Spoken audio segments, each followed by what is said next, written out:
Fala pessoal, tudo certo? Danilo Martins aqui hoje para mais um vídeo.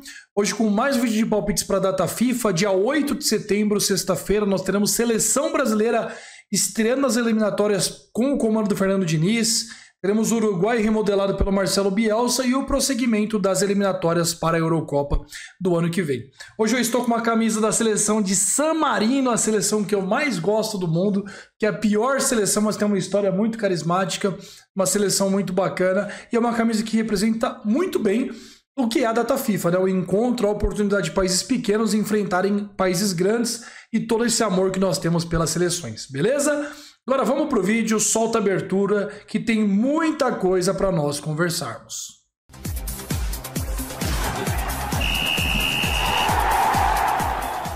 Começando então com o primeiro jogo da nossa lista, às 15h45 teremos Croácia e Letônia, cotação de 1,07 para a Croácia, né? Uma cotação muito baixa para os croatas vencerem a Letônia.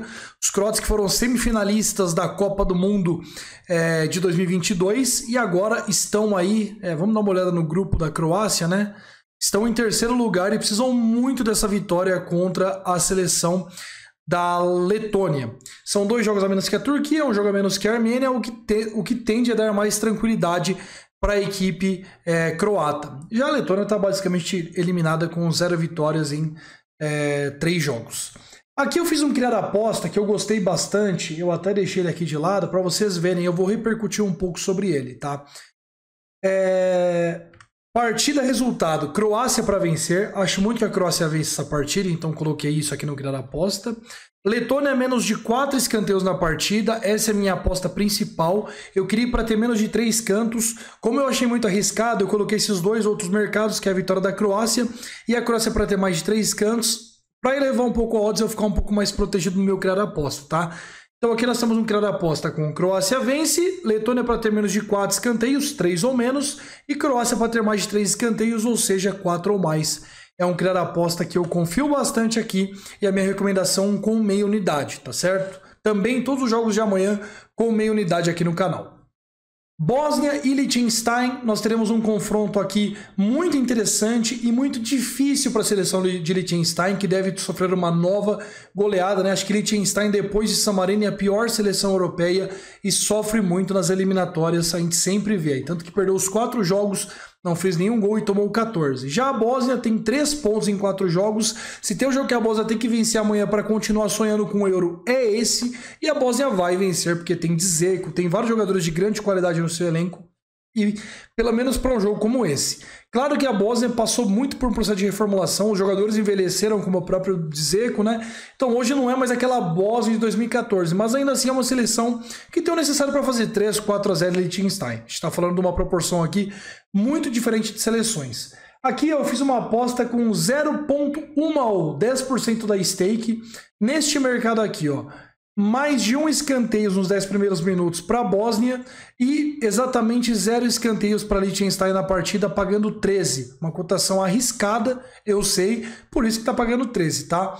Mas eu fui nisso aqui apenas, um jogo muito complicado de trabalhar. Então, antes de fazer essa aposta com uma odds alta, tentar cravar aqui uma cotação que geralmente esses times começam muito pressionando, e o Liechtenstein, como vai ter pouca efetividade no ataque, assim como o San Marino também teve hoje contra a Dinamarca, fez 0 cantos, esse criar aposta pode ser interessante.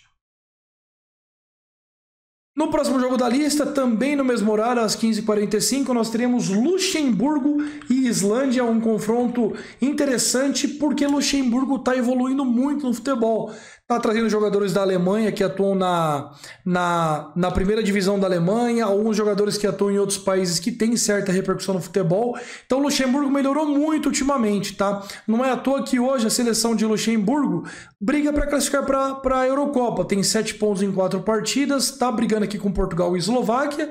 Na verdade, mais com a Eslováquia do que com Portugal, e criou uma vantagem boa de Islândia e Bósnia e Herzegovina. Se vencer amanhã, com a Eslováquia perdendo provavelmente para Portugal, o Luxemburgo tende a ter uma vida mais tranquila para o segundo turno e chances reais de estar na próxima Euro. Agora eu acho que a partir da manhã é muito complicada para o time de Luxemburgo, tá? Porque enfrenta uma Islândia que tem jogadores de grande nível. Se a gente for olhar, por exemplo, aqui, tem o Gudmundsson que joga no Burnley, na Islândia, tem o Hringsson que joga no no Ajax, você tem, por exemplo, jogadores que atuam na Bélgica, na Dinamarca, você tem o Haraldsson do Lille, você tem o...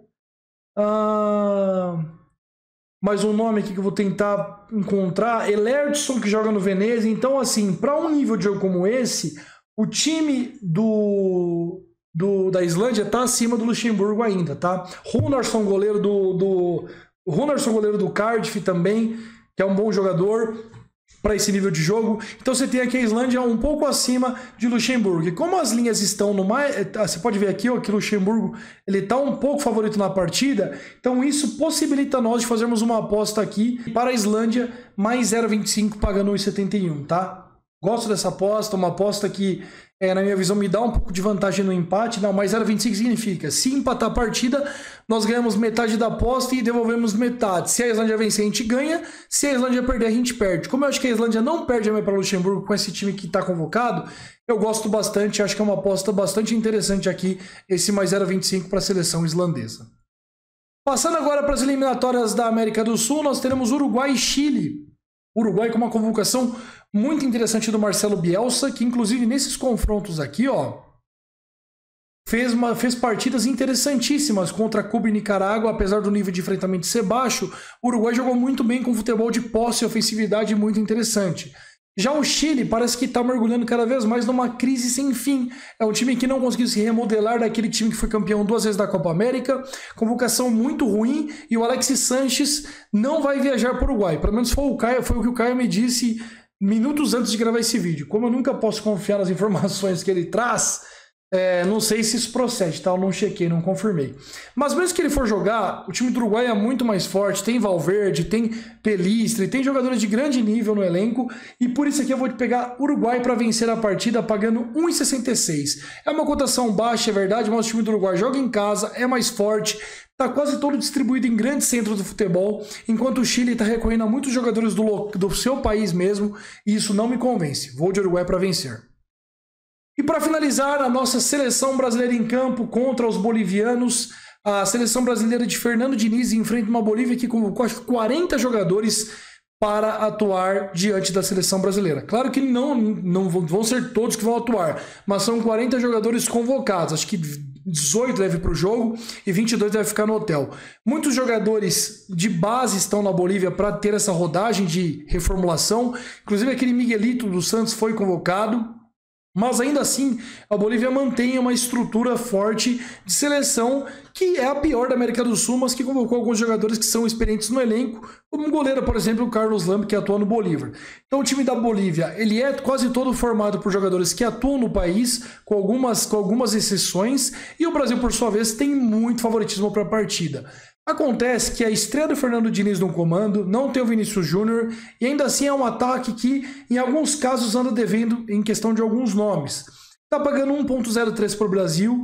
Eu acho que isso aqui tá um pouco exagerado, tá? Não que a Bolívia vai empatar a partida, mas os handicaps estão muito esticados. E eu gosto aqui do mercado de menos de 4,75 gols na partida, o under 4,75. Por quê? Para a gente ganhar essa bet, tem que ser 4-0, 3-0, 2-0, 3-1, tudo isso está incluso e a gente ganharia. Nós só perderíamos aqui a bet por inteiro em caso de 6-0 para o Brasil, 5-1, 4-2, placares que eu acho um pouco improváveis para uma estreia do Brasil. O Brasil deve ganhar por 3-0, 4-0, deve tirar um pouco o pé também porque não tem necessidade de fazer tantos gols assim na Bolívia, e é uma aposta que para mim é interessante. Tá, então o under 4,75 a 1,65 quer dizer o quê? Se sair 4 gols ou menos na partida, nós ganhamos a nossa aposta. 6 gols ou mais, nós perdemos. 5 gols, nós devolvemos metade e perdemos metade. É uma aposta que eu acho bastante segura e por isso que eu tô nela também nesta rodada de eliminatórias da América do Sul, beleza? Esses são os 5 jogos que eu analisei. Espero que vocês tenham consciência aí nessa primeira rodada da Conmebol, que começou na verdade na quinta-feira, mas essa sexta-feira traz jogo do Brasil, todo mundo fica com a cabeça a milhão no jogo do Brasil. Então mantenha a calma, relaxa, analise bem a partida e se você não achar necessário, não faça apostas, tá certo? Um grande abraço, deixe seu like aqui no canal e também inscreva-se porque é muito importante ter a sua presença aqui todos os dias. Valeu!